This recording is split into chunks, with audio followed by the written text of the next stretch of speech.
Okay, in this lesson, we're going to add the preview to our simple editor. So let's go ahead and get started with that.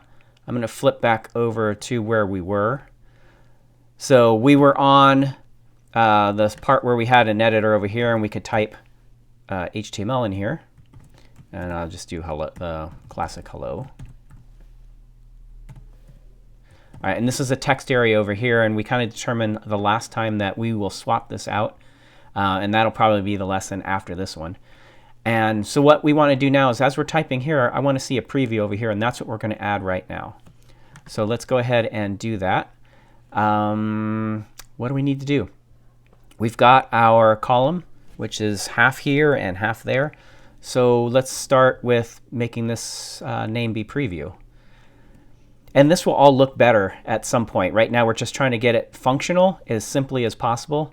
So that way, when we go ahead and make it look pretty, there's not a lot to change, and it works along the way. So let's go ahead and get back to our editor, which is over here. All right, so we're in Spring Boot, and we've got our index HTML here that we're editing, and this is our editor. So Spring Boot is going to host our editor for our blog on our local machine. And that's what we have here. And then it's going to post, when we have a blog that we want to post, it's going to post it up to GitHub into the docs folder, and that will then publish it onto the internet. So what will be run up in GitHub is our actual blog, and then this will be the blog editor down here in Spring Boot. All right, so first thing, let's do kind of what we did up here. We need to get a label instead of just doing it like that. So let's paste the label here, and we're going to call this one preview. And label for preview. Now, that'll be interesting because we're not going to have an input box or anything else like that, so there's not going to be much to click on. So did we actually need a label? Label's probably good. All right, so what we want now is a div, because a div can pretty much contain anything we need it to have in it. And let's just call that ID. We've got editor, and let's just call this one ID preview. OK, and then we'll just close that div right there. It did it for me automatically. And if we save that, now we're going to have something that says preview and a div underneath, but it'll probably be empty. Let's see what that looks like when we refresh. All right, so we do have preview, and we can't really see our div, although it is there. So let's go ahead and see if we can locate it over here in our inspector. Here's our column. Here's our label. And then here's our div. And it's got no height or anything. We can't actually see anything about it. So let's go ahead and see what we can do here by, let's see, we're on the div. And let's just give it something we can see. How about a height of, let's do what we did on the other side. I think we made it 80% vertical height. And is it bigger? It's bigger. I still can't see it though, so let's give it a border. Now this is all preview on this side, so it doesn't keep it there for refreshes, right? It's only happening while we have it here. So then what we'll do is we'll paste that stuff over there when we get it, because I think a border is going to be a good thing for this. So one pixel. So 1 pixel is 1 dot on the screen. And so that 1 pixel is going to be how thin our border is going to be, just like this one over here. And then we want it to be solid. We can do different things like dashes, and let's go ahead and just see what's in there while we're here. Oh, it's not going to know that because it's going to think it's a color at first until I start typing something that looks like solid. All right, so we'll look at that at another time. All right, so notice how it's all really heavily dark. Let's make it kind of match what the color is over there. And I'm assuming it's that color, and it's pretty close. All right, so now we've got a border, and notice how it's kind of rounded over here, but not rounded over here. So this is called border radius. And again, this is on that Mozilla Developers Network website where they have all of these definitions. And right now we're trying to do this kind of simple, and I'm showing you how to do that here. I kind of know what these are, and so hopefully you're getting used to it too now. So border radius, that to me looks like a 4. Let's try 4. Okay, it rounded. That is still more square than the other side, so let's make that a 5.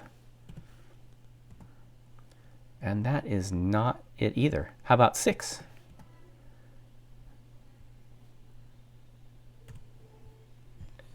that's closer. It looks like about 6, doesn't it?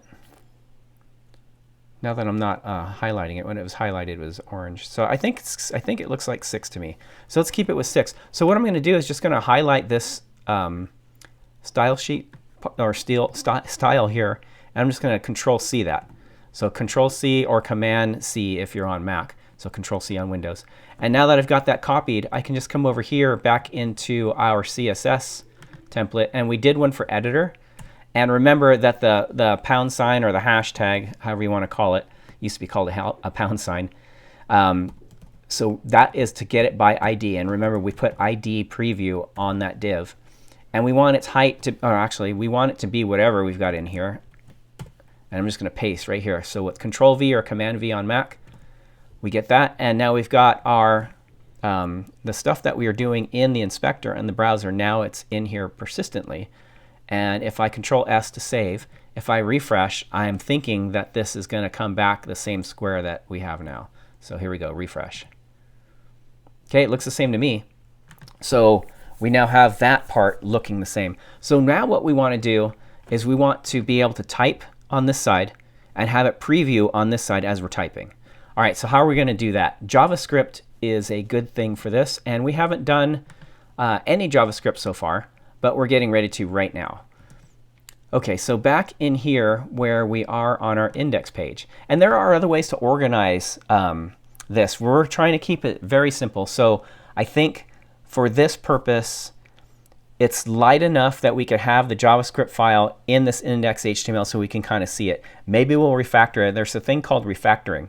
And what that is you have your code, and typically the flow is you type some code. Actually, the typical flow is you want to add some code. So you refactor to get the existing code into a shape to add the new code. Then you add the new code.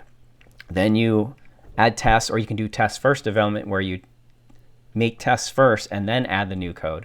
And then you refactor again to make it all fit. So there's always that kind of circular motion where you're refactoring, you're adding code, you're adding tests, you're refactoring, you're adding code, you're refactoring, you're adding code. So that's kind of how it goes, and that allows your code to mature as you go and fit the shape of the requirements as they come and features. Okay, so let's do that.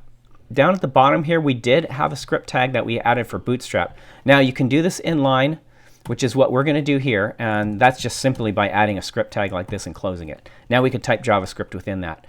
If we wanted to, we would do the same thing that they did up here with the source, and we would create a new folder over here, and maybe we'll do that in a little bit. Sometimes when I'm just starting, I want to put it where I can see it, and this is a little bit easier to see, especially when I'm teaching. So if we get some stuff out of the way where we can see everything, so let's move that down to there, we can see more.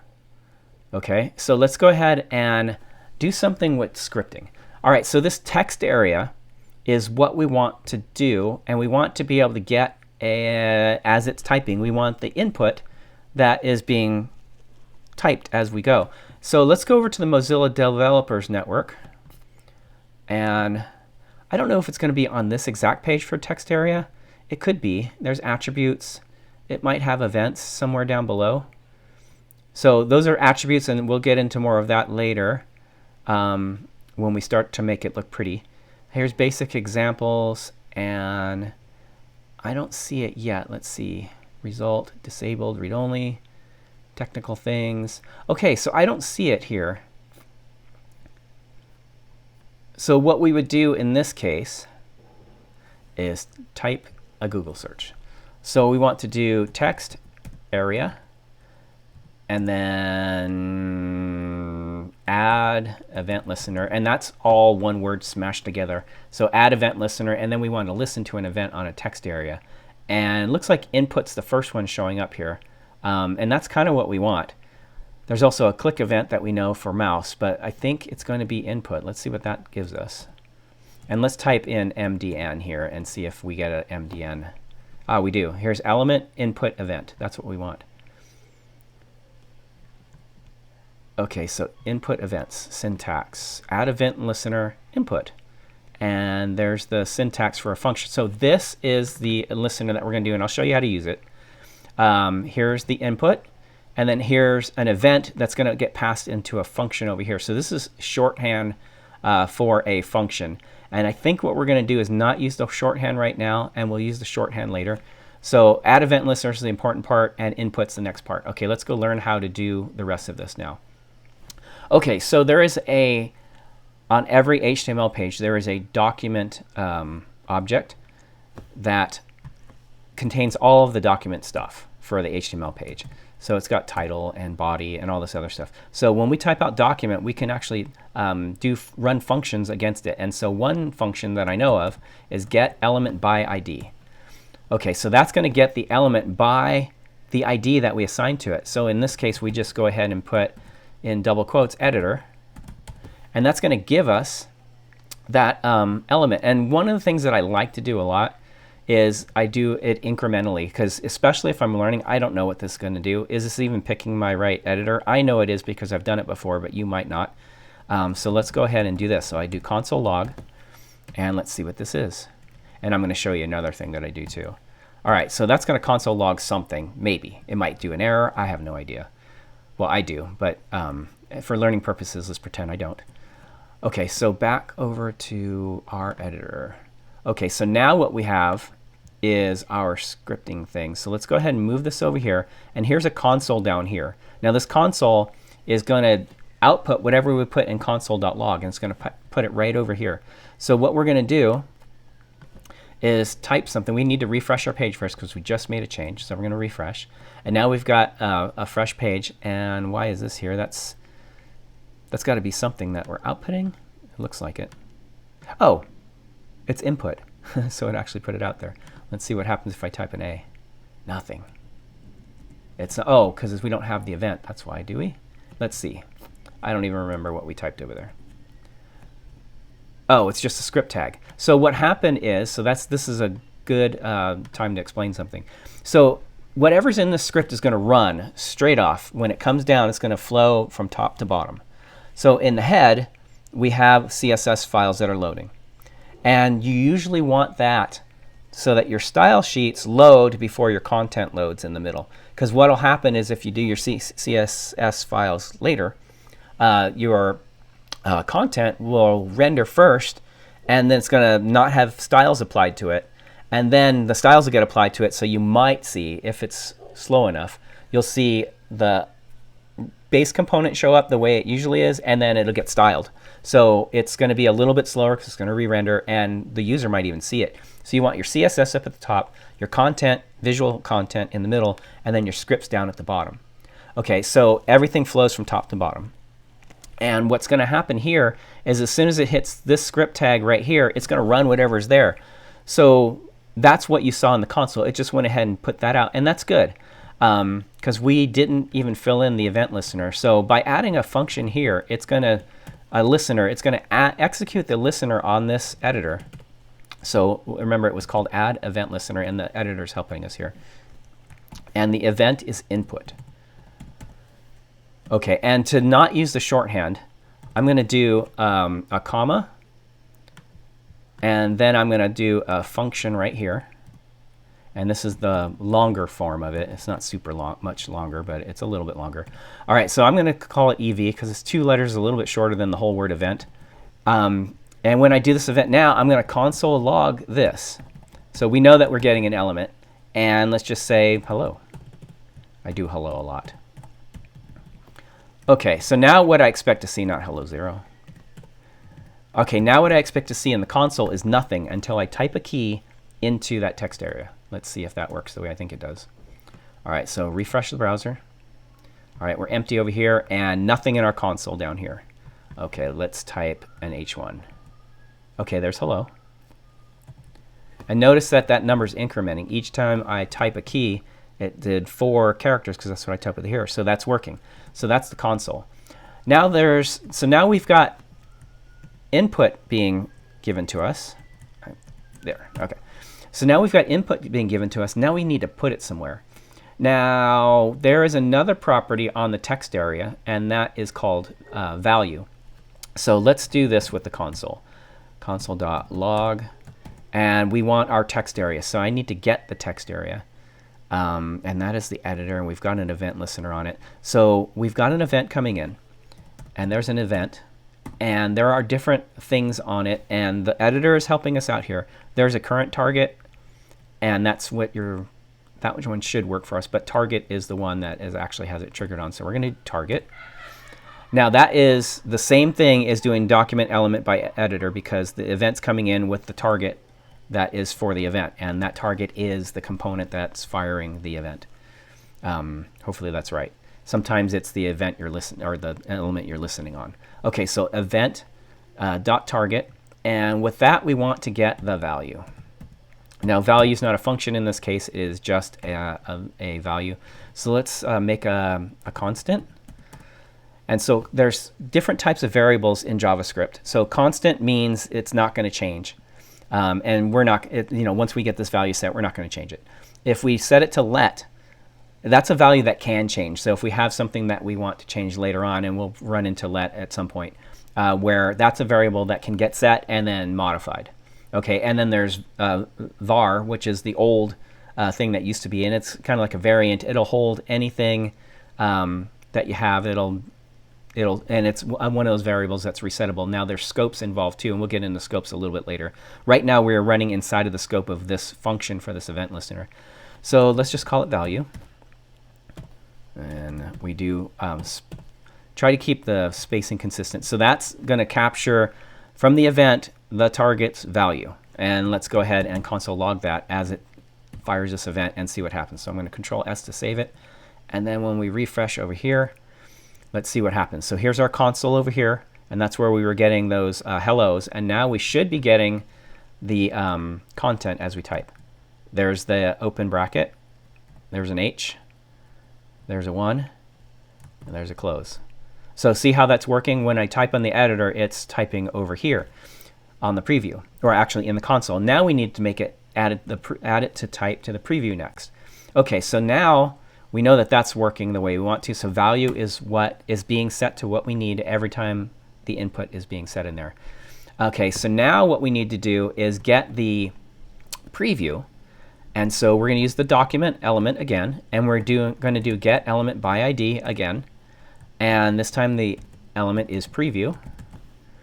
And there's another property on the element, and in this case it's a div, right? So inside this middle thing right here, we can actually do it manually, where we type, and let's do an H1 like this. And I'm just going to put hello in there again. Okay, so what this part inside of this div is called is inner HTML. Okay, and it's an attribute or property of the preview. So let's go ahead and set that. So when we get document by element ID, we're going to set the inner HTML equal to the value. And what do you think that's going to do? Let's find out. All right, so we refresh our editor. Okay, so now we're blank, console's empty, and here we go. I'm going to type bracket. Oh, I put the bracket right in the middle of the preview. You see that? All right, and H1, close. And okay, nothing there yet. How about hello? There it is. And close tag. H1, right? And look at that, we're typing, and it's centered. So we might not want that, but right now we are actually typing. Let's do a paragraph. And this is text that is centered, but at least we have a preview. So that's actually working, and it's previewing. Let's see what happens. Does it wrap when we type more? Let's see. That's preview. I think this is going to wrap, which it did. I can talk faster than I can type. Okay, and then we'll end the paragraph tag. Oops, lowercase p. Okay, so it's centered, and that might not be what we want, and that is probably the default that is going on with our div. So let's do something else. Let's set, we'll use our, oh, we're already here on preview. And if we weren't already on preview, I could just click here, get it blue, and then somehow get the preview. So there's the whole preview. So this is the hello, this is the paragraph, this is the whole preview. So if I click there, then I see it, and that's how it would come up. All right, so how about it's centering everything right now, and we can probably try and find out through here. If you scroll through here, these are all the things that are set. And you see this text center right here. That's a class that's on something by default, and it's centering right there. See, text align. So what we're going to do is, and that's saying important right there. Wow, that's pretty heavy. So let's do something else. So if we did this, I have an idea, but this would work too, and I just don't know if this is the best way to do it. So let's go ahead and set it to left. Now we've got everything left, and that's kind of what I was expecting. And that might work. Now notice how over here there is no padding. So while we're in here, let's go ahead and take a look at the padding, and let's make it 20 pixels. So that's going to add some spacing around it, kind of like a web browser. You notice how there's some spacing here and a margin here. So we set that to, it's kind of like a mini preview of a page, and that's what we have going there. So we know that we want some padding on that, and we'll change our CSS to that. I want to try something other than, and you can turn these things off just by unchecking their boxes, right? So watch this. I can turn it on and off just by checking it. So that's kind of neat there. All right, so I want to try something. If we set the div, would that even work?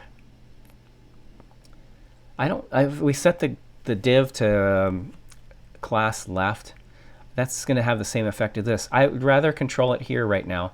So let's go ahead and leave this the way it is. So what we needed to add is padding. And then one way to do that is we're just going to copy all this again and just paste it over our preview. OK, so that's going to align us left. And we go to our style sheet, and we could just go ahead and copy the whole thing, because that's what we did there. We copied the whole thing. And now if we refresh, we'll have to type again. And hopefully it's going to be aligned left this time. So we'll do an H1. Hello. And notice there's padding and everything else. Oh, wait. We've got to end the H1. And let's start a paragraph. This preview seems to be working. And we'll end our paragraph tag.